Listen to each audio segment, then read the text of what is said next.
हरिओम। जयशंकर। आप सबको पंडित विशाल का हृदयपूर्वक प्रणाम।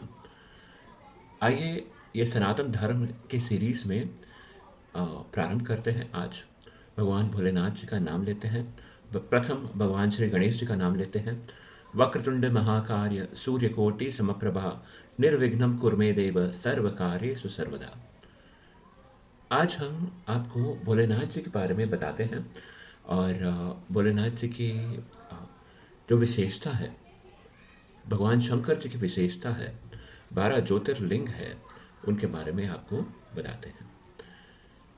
सबसे पहले हम यह जानना यह हम जानते हैं कि शिव कौन है। जानते हैं आप?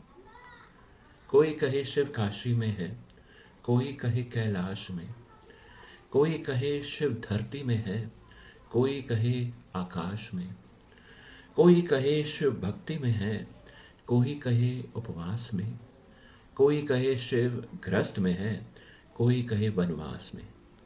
लेकिन शिव कौन है? कहाँ है शिव? देखिए, शिव वह चेतना है जहाँ जहाँ से देखिए सब प्रारंभ होता है, सबका पोषण होता है और जिसमें सब कुछ विलीन हो जाता है, वह शिव है।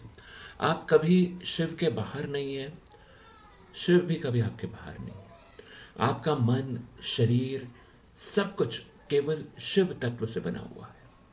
इसलिए शिव को, भगवान शिव को विश्व रूप भी कहा जाता है, जिसका अर्थ है सारी सृष्टि उन्हीं के रूप में है। देखिए, शिव जी के बारे में एक सुंदर कहानी आती है कि जब ब्रह्मा जी और विष्णु जी में युद्ध हुआ था कि कौन सबसे सर्वश्रेष्ठ है, दोनों में भयंकर युद्ध हुआ था। तो तब भगवान भोलेनाथ लिंग स्वरूप में वहां पर प्रकट हुए और उन्होंने कहा, ब्रह्मा जी से कहा कि तुम इस लिंग का जो ऊपरी हिस्सा है, ऊपरी हिस्सा तक जाकर देखो। और विष्णु जी से कहा कि तुम नीचे वाले हिस्से तक जाकर देखो। जो पहले पहुंचेगा वो सबसे सर्वश्रेष्ठ है। ऊपरी वाला हिस्सा जो था, जो ऊपर होते गया होते गया होते गया, ब्रह्मा जी जाते जाते जाते जाते थक गए। मतलब उस लिंग का मस्तक जो है ढूंढते ढूंढते ढूंढते थक गए और विष्णु जी उस लिंग के चरण ढूंढते ढूंढते ढूंढते ढूंढते थक गए। काफी नीचे तक गए, वो काफी ऊपर तक गए, दोनों थक गए कि इस भगवान शिव के इस शिवलिंग का न अंत है, बिल्कुल नहीं है। और ब्रह्मा शिव के मस्तक ढूंढते ढूंढते थक गए, विष्णु जी भगवान के चरण ढूंढते ढूंढते थक गए। इसका अर्थ यह है कि शिव का कोई आदि और अंत नहीं है। अंत में दोनों मध्य में मिले और इस निष्कर्ष पर पहुंचे कि शिव को कोई ढूंढ ही नहीं सकता। यहां से शिवलिंग अस्तित्व में आया। तो शिवलिंग अनंत शिव, शिव का प्रतीक, अनंत शिव का प्रतीक माना जाता है। देखिए, सृष्टि के विपरीत मूल्यों का संगम है शिव। इसमें सकारात्मक और नकारात्मक दोनों गुण मौजूद हैं। ब्रह्मांड में अग्नि तो है, जल भी है, बुराई तो है, अच्छाई है। शिव सभी विपरीत मूल्यों में विद्यमान है। इसलिए शिव को रुद्र यानी उग्र कहते हैं और साथ ही भोलेनाथ भी कहते हैं। उन्हें सुंदरेश भी कहते हैं, यानी दुनिया में इसके जैसा सुंदर कोई हो ही नहीं। और इन्हें अघोर भी कहते हैं, भयंकर भी कहते हैं। एक प्रार्थना में देखिए, एक प्रार्थना है, कर्पूर गौरम करुणावतारम संसार सारम भुजेंद्र हारम। शिव को गौरम यानी उग्र कहा गया है और उसी पंक्ति में उसको करुणावतार भी कहा गया है। शिव चेतना की जागृत है, निद्रा है और स्वप्न अवस्था से परे है। ये शिव समाधि है, चेतना की चौथी अवस्था समाधि कहा जाता है। एक भगवान भोलेनाथ का रुद्राष्टकम में स्तोत्र आता है, नमामि शमीशान निर्वाण रूपम विभुम व्यापकम ब्रह्म वेद स्वरूपम निजम निर्गुणम निर्विकल्पम निरीहम जड़ाकाशमाकाश वासम भजेहम। हे परमात्मा, जो भगवान भोलेनाथ है, यह सर्वशक्तिमान है। इस पंथी का अर्थ यह है, सर्वशक्तिमान है। ऐसा कोई स्थान नहीं है जहां शिव ना हो। वह आकाश है, चेतना है, जहां सारा ज्ञान विद्यमान है। वे अजन्मे हैं, निर्गुण है। वह समाधि की अवस्था में है, और जहां कुछ भी नहीं है, केवल भीतकारी चेतना का खाली आकाश भी शिव है। जैसा कि मैंने पहले कहा था, शिव कल में है, शिव आज में है, शिव घड़ी में है, शिव पल में है, शिव भक्ति में है, शिव उपवास में, शिव अनेक अनेक जगहों में। उनको हम देख ही नहीं पाते हैं।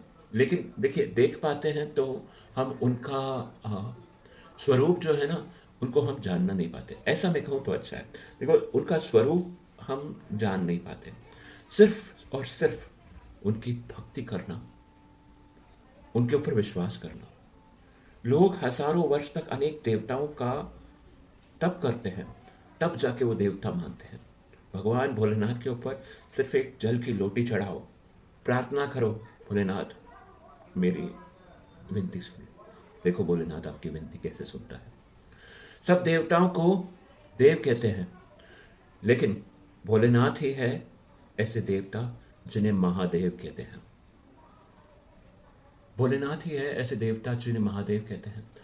भगवान का लिंग रूप में पूजा होती है।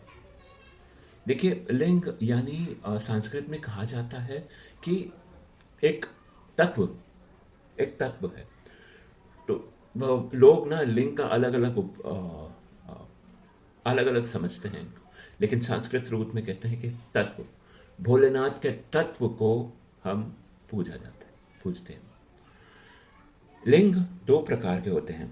एक है स्वयंभू लिंग, जो स्वयं भोलेनाथ जी प्रकट हुए हैं लिंग रूप में अपने भक्तों के लिए, स्वयं प्रकट हुए हैं। और दूसरा है मैन मेड, मनुष्य बनाया हुआ शिवलिंग, पार्थिव शिवलिंग। स्वयंभू शिवलिंग एक पार्थिव शिवलिंग, जिन्होंने मनुष्य ने बनाया है और उसे स्थापित किया है। और ये जो ज्योतिर्लिंग है, इस पूरे भारत में 12 ज्योतिर्लिंग है। और जहाँ जहाँ पे ये ज्योतिर्लिंग है ना, वो स्वयंभू भगवान भोलेनाथ वहाँ पे प्रकटे हुए हैं।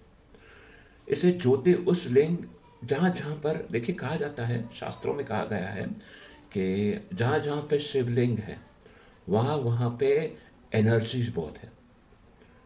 भगवान भोलेनाथ जहाँ जहाँ पे प्रकटे हुए हैं ना, तो वहाँ पे एनर्जीज बहुत है।